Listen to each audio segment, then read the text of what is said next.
Hello, welcome you in Chemistry Simplified by Pallavi Ma'am channel. Today we discuss radioactive rays and their properties. देखिए last lecture में हम discuss किया था कि जो रेडियोएक्टिव रेज होती हैं वो क्या होती हैं वो ठीक है। तो आज हम डिस्कस करेंगे उनकी प्रॉपर्टीज़ को। ओके, तो हमने लास्ट लेक्चर में डिस्कस किया था रेडियोएक्टिव रेज क्या है।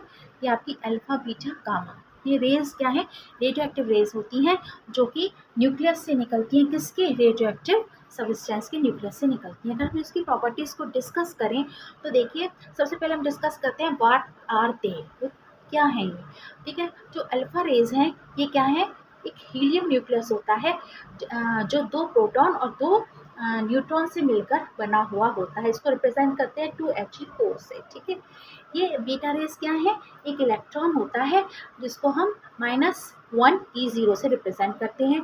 गामा रेस क्या है, इलेक्ट्रोमैग्नेटिक रेज है जो कंसिस्ट होती हैं किससे, फोटोन से।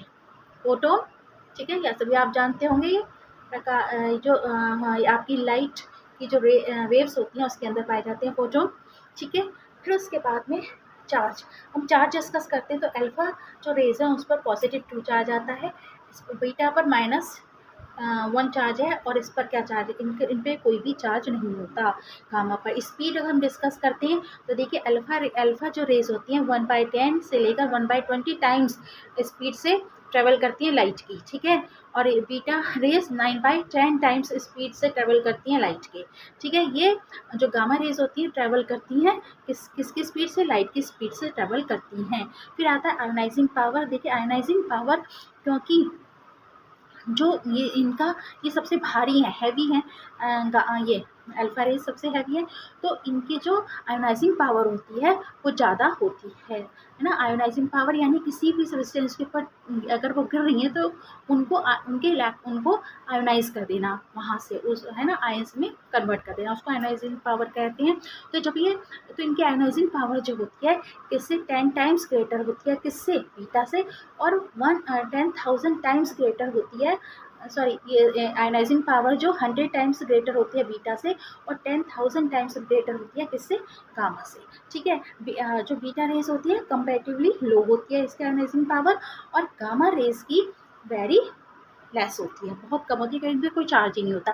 जिनका चार्ज ज़्यादा होता है वो उन्हीं आयोनाइजिंग पावर ज़्यादा होती है। ठीक है, फिर आती है पेनिट्रेटिंग पावर। तो पेनिट्रेटिंग पावर जो है, देखिए जब ये बहुत ज़्यादा भारी है, कौन सी, ये आपकी अल्फा रेज बहुत भारी है, तो इसलिए ये क्या होती है, इनकी पेनिट्रेटिंग पावर सबसे कम होती है, वो एक थिन पेपर की फॉइल से भी वो स्टॉप की जा सकती हैं। ठीक है, फिर इनकी इससे ज़्यादा होती है आपकी बीटा रेस की जो पेनिट्रेटिंग पावर होती है। देखिए बीटा रेस की पेनिट्रेटिंग पावर ये अल्फा से ज़्यादा होती है और ये थिन मेटल की फॉइल को पेनिट्रेट आराम से कर सकती हैं। ठीक है, जो आपकी गामा होती है, गामा की पेनिट्रेटिंग पावर सबसे ज़्यादा होती है, क्योंकि इस पर कोई चार्ज नहीं है, ज़ीरो चार्ज है, तो ये थिक मेटल ब्लॉक्स को भी पेनिट्रेट आराम से कर सकती हैं। ठीक है ना, ये पेनिट्रेट है, ये है यहाँ पर।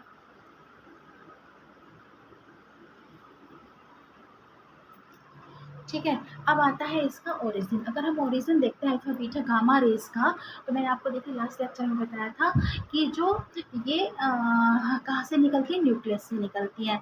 रेडियोएक्टिव सब्सटेंस की न्यूक्लियस से निकलती है, न्यूक्लियस फिनोमिना है ये। ठीक है, तो कहाँ से इमिट हो गई, emitted bye nucleus of radioactive substance.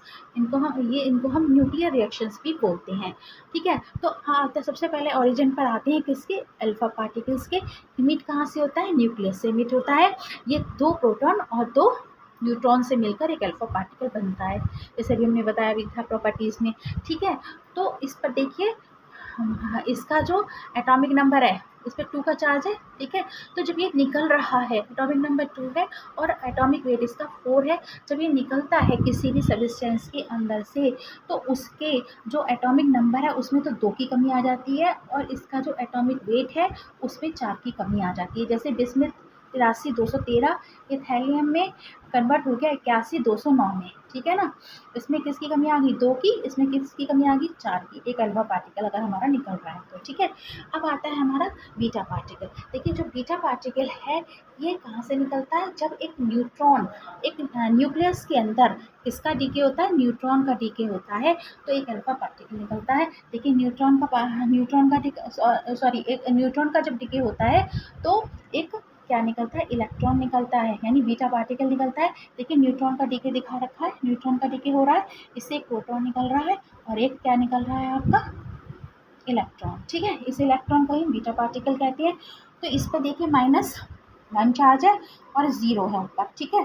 तो यदि इसमें से ये किसी सब्सटेंस में से कोई बीटा पार्टिकल निकलता है तो देखिए उसके जो एटॉमिक मास होता है उसमें तो कोई कमी नहीं आती, लेकिन जो इसका एटॉमिक नंबर होता है वो 1 यूनिट बढ़ जाता है। जैसे 83 बिस्मिथ 83,213 में से एक इलेक्ट्रॉन निकल रहा है, यानी एक बीटा पार्टिकल निकल रहा है, तो ये 84 एक बढ़ गया, पोलोनियम में कन्वर्ट हो गया 213, पोलोनियम 84 पोलोनियम 213, ठीक है, इसमें कन्वर्ट हो गया, यानी इसका जो है एक यहाँ पर 1 यूनिट बढ़ गया एटॉमिक नंबर। अब आता है ये gamma particles.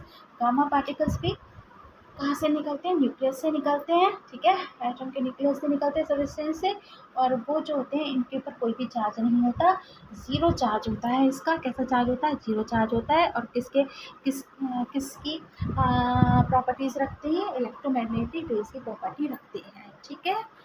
I hope you understand better. Screenshot ले सकते हैं आप इसका एक,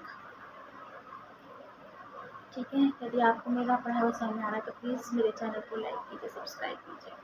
थैंक यू, मिलते हैं नेक्स्ट लेक्चर।